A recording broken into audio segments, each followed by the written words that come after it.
Now, the second CIA story, which is about a most unusual trip, said the CIA director made to the West Coast on Friday. It was to respond to charges concerning the crack cocaine epidemic of the 1980s. Jeffrey Kay of KCET Los Angeles reports. Please join me in welcoming Mr. John Dortch. CIA Director John Deutch faced a largely hostile audience Friday afternoon at a community forum in South Central Los Angeles. Thank you, Congresswoman Millender McDonald, for holding this public meeting, for giving me the opportunity to talk with members of this community about charges that the CIA introduced crack cocaine into South Central Los Angeles in the mid-1980s. It is an appalling charge. It is an appalling charge that goes to the heart of this country. It is a charge that cannot go unanswered. Deutch pledged a thorough investigation. His extraordinary public relations mission to Watts came in response to a public outcry over a report by a California paper, the San Jose Mercury News. The three-part series, Dark Alliance, appeared in August on the internet as well as in print. Although the articles drew criticism by several major newspapers, they raised a firestorm of outrage and prompted official inquiries. The newspaper asserted that members of the CIA's army in Nicaragua helped spark a crack cocaine explosion in urban America in the 1980s. The report said two Nicaraguans, Danilo Blandon and Norwin Meneses, sold tons of cocaine to Los Angeles drug dealer Ricky Ross. The article said Blandon and Meneses funneled millions of dollars in profits to CIA-backed rebels fighting the leftist Sandinista government in Nicaragua. The articles showed no direct link to the CIA, but did include a photograph of Meneses on the right with Adolfo Calero in the center, a leader in the CIA-funded rebel army known as the Contras. Much of the information in the articles is not new. Allegations of Contra drug connections have been the subject of congressional probes, news stories, and books. What is new is the link the articles suggest between the wholesalers and the retailers, between men said to be associated with the CIA-backed Contras and sales of crack cocaine on the streets. The series was written by reporter Gary Webb. Did the CIA put drugs into the black community?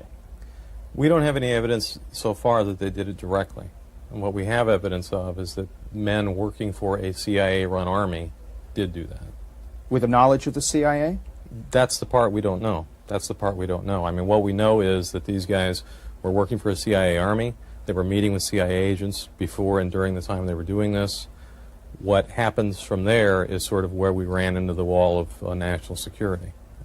On Friday, CIA Director Deutch did not directly address the broad question of whether the CIA knew about drug dealing. Instead, he cautiously denied a conspiracy. As of today, we have no evidence of a conspiracy by the CIA to engage in encouraging drug traffickers in Nicaragua or elsewhere in Latin America during this or any other period.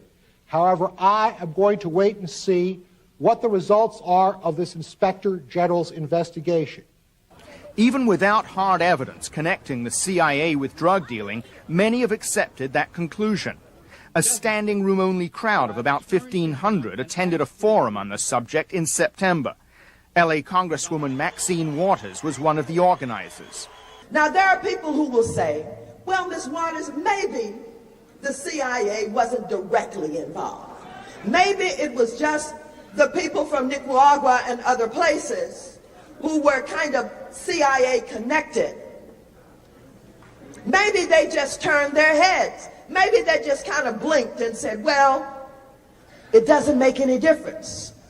Whether they delivered the kilo themselves or they turned their heads while somebody else delivered it, they're just as guilty.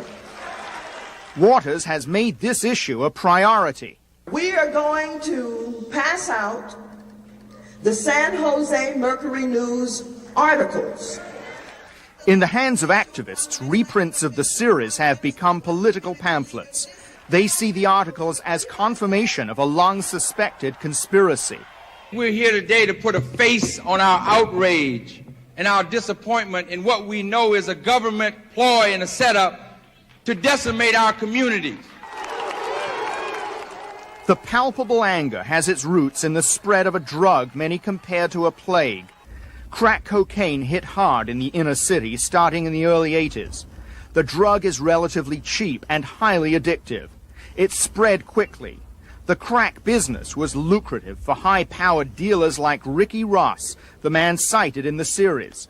Ross, now in federal prison in San Diego, became an overnight millionaire. At our heyday, as much as maybe $1 million a day, $2 million a day sometimes, maybe more, a few days. This wasn't every day, though. Right. It was like we had days that... That's how much you were taking in? Right, in one day. Ross says he complained to his supplier, Danilo Blandon, that he had difficulty counting all the money. So eventually he bought us a money machine, and he brought it over to us. And it eased the pain, a lot. But eventually it even got too much for one money machine. We wound up getting 3 money machines to count it. Because one money machine would just be running, and then we'd have money stacked. And we hired people that all they would do all day was count money, eventually. Full-time money counters. Yeah. Even though Ross is a central figure in this story, he can shed little light on the people he dealt with. Blandon, then. What did you know about him? Did you know his name? No, just Danilo. Danilo. And we used to call him Nika. You don't even know his last name? No. Did he ever talk about the government, the U.S. government? No, never. DEA, CIA? No, nothing. Never.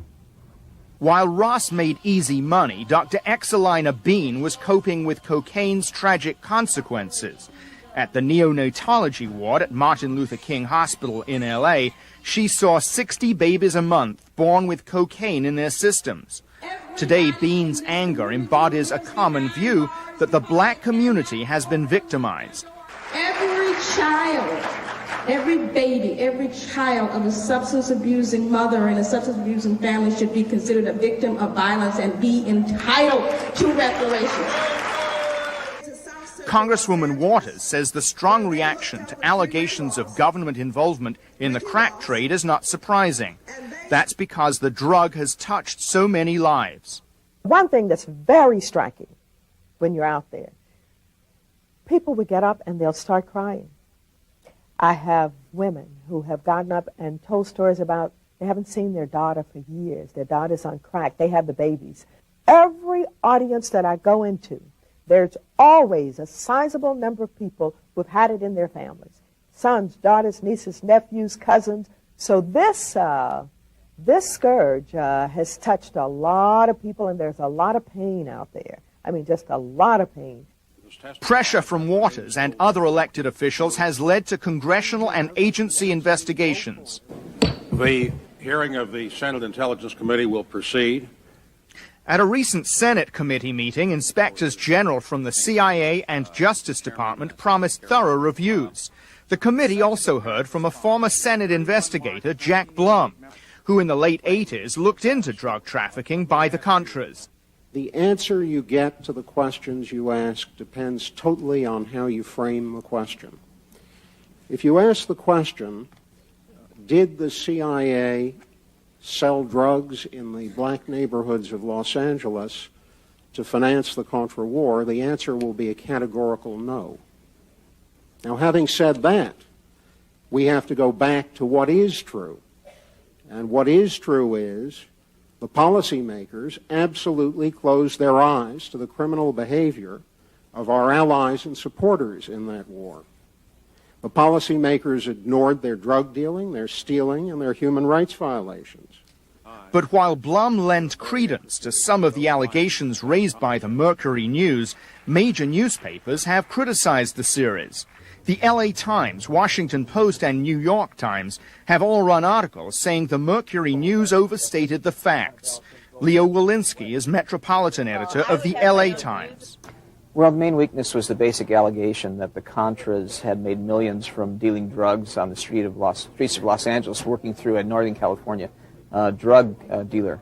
Walensky's reporters said the Nicaraguans sent no more than $50,000 to the Contras. Also indicated that this drug ring was responsible for beginning the crack epidemic in Los Angeles and spreading it like Johnny Appleseed across the country. Found out those facts are untrue also, that crack started in various parts of the country simultaneously, and that crack was already in Los Angeles far before this story ever took place. The other thing that was questionable was the ties to the CIA, which they never said specifically that the CIA was dealing drugs, but there are a lot of implications throughout the article. Waters says the criticisms missed the point. It's not about whether or not this trafficking ring gave $50,000 or $50 million to the Contras. The main story is that there has been a connection made between the government, the CIA, and its involvement in drug trafficking to support the Contras. Can American citizens ever tolerate this kind of involvement or connection? We don't know how direct it was, whether or not they just kind of winked, blinked, turned their backs, but it needs to be known, and it seems to me that everybody would be interested in getting to the bottom of that. I will get to the bottom of it, and I will let you know the results of what I found. But if Friday's forum was any indication, members of this community have little faith in a CIA investigation. This man coming into this community at this time, as far as we are concerned, most of us in this audience, is a mandate to close the investigation and to prepare us for him to say 6 months down the line that the CIA didn't do anything. Audience members hurled a series of angry accusations during the fiery 90-minute meeting. One skeptical speaker after another used the microphone to voice anger and suspicion. You know as well as everyone else that the CIA has been dealing drugs throughout the world and bringing drugs into this country since Vietnam's war. You brought them in here in body bags. You were in the Golden Triangle. So you're going to come in this community and insult us and tell us that you're going to investigate yourself? You got to be crazy. Deutsch said repeatedly that any wrongdoers would be brought to justice. As he prepared to leave, he told an emotional audience he would take the charges seriously. Thank you. Thank you for letting me come here today. You know, I've learned something. I've learned how important it is for our government and for our agency to get on top of this problem and stop it. I just want to say that I came today to try and describe the approach that I'm taking to address these serious charges. But I go away with a better appreciation of what's on your mind, and I go away with a conviction that we're going to do more to stop drugs from coming into the United States. Thank you very much. The forum broke up in distrust and chaos, just as it had begun. Meanwhile, members of California's congressional delegation say they will push hard for answers to a fundamental question. What did the government know about drug dealing? Underscore the word accusations that are nothing short of explosive. They are that the CIA knowingly and intentionally did what amount to pump crack cocaine into Los Angeles to help fund rebels in Nicaragua. Whether or not these claims prove true, the anger they produced is very real. The Justice Department and Congress are investigating, and so is CBS News. Here's what correspondent Bill Whitaker can report to you tonight. The decade-and-a-half crack epidemic has exacted a ruinous toll. It breaks my heart. For 10 years, Eloise Dangerfield has been rescuing the littlest victims, crack babies, from the death grip in which the drug has ensnared much of South Central Los Angeles. We see a lot of our children being neglected and they're abandoned, and all of this is behind crack. Please, please! Along with crack came the thud of police truncheons, a boom in drug arrests and homicides. Read it, but you can't just keep it to yourself. So when LA's black citizens heard of the San Jose Mercury News reports claiming CIA-backed Contras opened the first pipeline for Colombian cocaine to their communities, their first reaction, shock. Their second, anger. You want to know why black people don't believe in the government? because we know what the government is capable of. My God, my God. What's next? Facing life in prison, LA's biggest crack dealer now is saying he was a pawn in a CIA plot, and his argument was convincing enough that a federal judge postponed sentencing to consider evidence that his main supplier was an agency operative. You know, his whole intentions was for me to make more money. The more money I made, the more money he made, and I guess the more money that he would have to help sponsor the war.